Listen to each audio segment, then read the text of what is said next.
Welcome back to another episode of NES Generation. Today, we're going to be taking a look at the 30th edition of Nintendo Power, which features Final Fantasy II for the NES on the cover. We're also going to be taking a look at the Flinstones for the NES and U.N. Squadron for the Super Nintendo. Let's jump right in.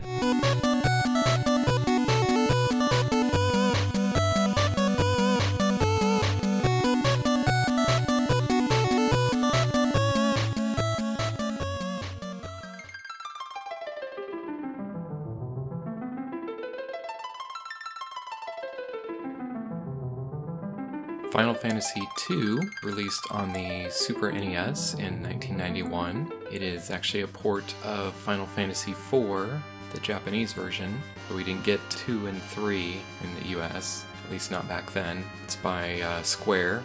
What are some of the things you really liked about Final Fantasy II, Laurel? It was really elaborate with the story. Like, straight off the bat, it kind of threw you in, and you're like, oh my gosh, that's a lot of story. And at first I was like, well, who are all these characters? I wasn't expecting to remember them, but I think it did a really good job of introducing you to the story and like getting you invested in it. So you are Cecil, who is the captain of the Red Wings, a military group of the Kingdom of Baron. So you are tasked with retrieving the water crystal from the city of Mysidia. Pretty quickly start to realize that the king has some ulterior motives. It starts you off like you're able to play past the point when you're stripped of your captain rank, since you're kind of talking to the king and you're like, man, that's not cool, we kind of like robbed them. So then the king's like, okay, well, you have to go do this thing, you're not a captain anymore. So then you kind of venture outside of the city. Well, so the king gives you a quest to take... He gives you... And so you and, was it Kane? Yeah.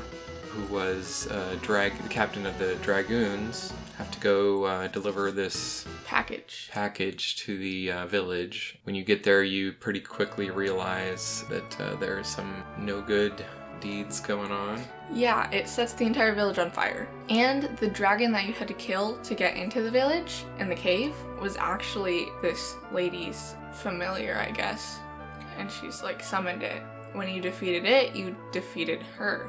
She's the mother of this little girl who's very obviously distraught. And then the two main characters are like, oh, that's not good. And then she ends up joining your journey. That's about as far as we got in our quick playthrough, but I think it gave us enough of a look into the game to really have some appreciation for some of the new things they're able to do with the Super NES version. Right. The music was definitely really well done. And the graphics were also notably better. Bigger enemy sprites in the battles, kind of cooler effects they're able to do. Overall, I think it had a very similar style to the first one. And I kind of appreciated that, honestly. Like, they really could have switched it up, but I liked how they just kind of enhanced it with what they could do with the SNES. It starts out with the airships flying over the landscape using kind of the Mode 7.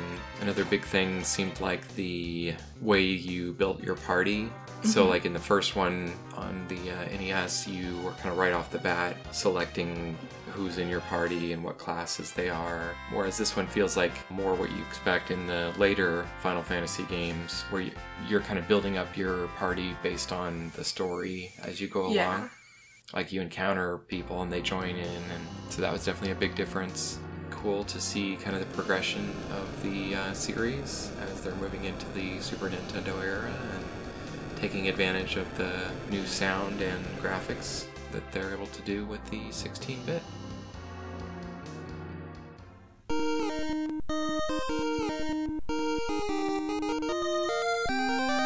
The Flinstones, the rescue of Dino and Hoppy from Taito in 1991. It's another platformer, and it is based on the cartoon, The Flintstones. Did you ever get to watch The Flintstones? I didn't. I'm trying to think where you would have even seen it, because I haven't seen it on any of the streaming platforms. And it's funny, in making this episode, I went back and like looked at some clips of it, and it's definitely very of its time. There's a lot of like un-PC things from back in the day. You're playing as Fred Flintstone, I thought the story was very odd. There's a Dr. Butler from the 30th century that has come back to, for some reason, capture their pets. Yeah, for a zoo. Oh, okay, I missed that part. So he's taking the Flintstones, and the other family is the Rubbles. Kidnaps their pets. And then a very weird thing from the show was there was this character, the Great Gazoo, that was like this weird invisible alien guy that only Fred Flintstone could see. I think there was a couple other characters in the cartoon that could see him.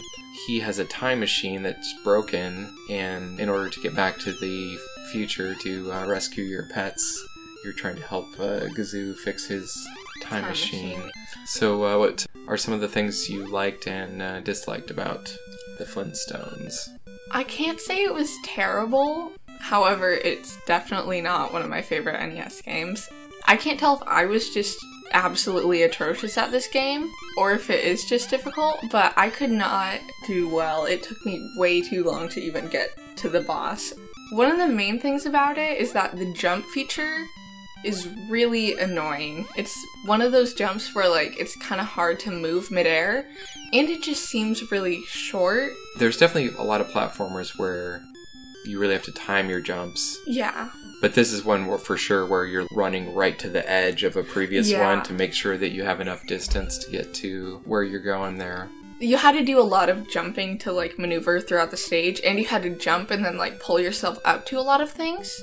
When you really rely on jumping to get through the stage and your jump isn't great, it's really gonna make the game not super enjoyable.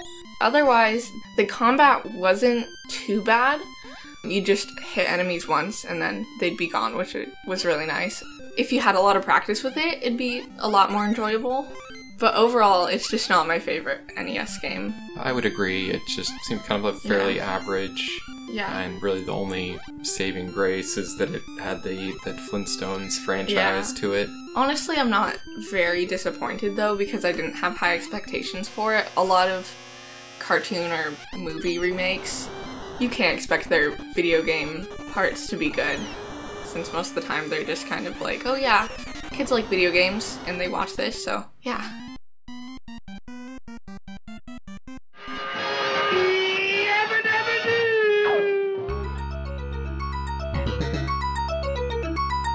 Released in 1991 by Capcom, U.N. Squadron is a side-scrolling shooter. We played a number of these. I feel like the earliest one we played was Life Force. Like that's... Life Force, Gradius. This is probably a genre you don't play a lot of, right? I don't. It's kind of one I always enjoyed playing. This one in particular has a money upgrade system. Yeah, I do appreciate that. You're playing through repeatedly and earning money, which allows you to buy upgrades for subsequent runs through the level. It's ported from an arcade game. I think they did a pretty good job of bringing it to the Super Nintendo. This was actually one of the first games I played on the Super Nintendo. I think it was a launch game. One of the early experiences I had in seeing Super Nintendo graphics in person. You can definitely see in the intro a lot of the kind of, you know, much more detailed graphics, also using some of the Mode 7 scaling for the like the runway, and they kind of do like a rotating effect on the runway, like it starts going up vertically and then rotates to a side view of the plane taking off. What are some of the key things that you found with U.N. Squadron? I really appreciated the upgrade feature of the game. Like most games where you have a cash upgrade system, I really enjoy that since it kind of just gives you more initiative to get further in the game, I guess. I don't know, but it always is nice for me to have a goal. I'm like, yeah, I'm saving up for that. I'm gonna buy it and then I'm gonna be great. That's definitely a difference between some of the other side-scrolling ones we've seen, where it's more like you're just picking up the power-ups in the level, whereas this you're kind of upgrading between the levels based on how much money you saved up. Another difference I noticed in doing a little research on it is this one, I hadn't really thought about it, but it was an interesting point that you have a health bar in this one, whereas most of the scrolling shooters, at least at that time, were kind of like one hit, or maybe you had a shield. I really so you could get hit. That too, because I am very bad at dodging, just in any games, honestly, so... And it did have kind of the concept, though, of, like, if your health bar got too low, it went into, like, the danger. Yeah. I believe, like, if you got hit while you were in the danger mode, then you would die. Yeah, but I feel like that's fair. It was really nice that it didn't do the really annoying beeping thing that a lot of early games do when you're in, like, that danger mode. You can choose from 3 different characters, and there's a variety of different airplanes. Yeah. I feel like it gives you a lot of options. Yeah, I appreciate that. Give it some replayability and like kind of let you discover your own play style and the upgrades. Were helpful. Yeah, and that you would have to play quite a bit to get a feel for like that's true. Which ones you liked the most, because there was quite a few options there. Yeah, I also appreciated that you were able to like even if you died in a round before you reached the end, you'd be able to keep the money that you earned from that, because I am not great at these type of games, so I died a bunch, but it pretty much just got easier and easier as time went on. Just because of that, it was kind of like, okay, well, if you can't do this, then we're just gonna make it a little easier for you. So that was nice.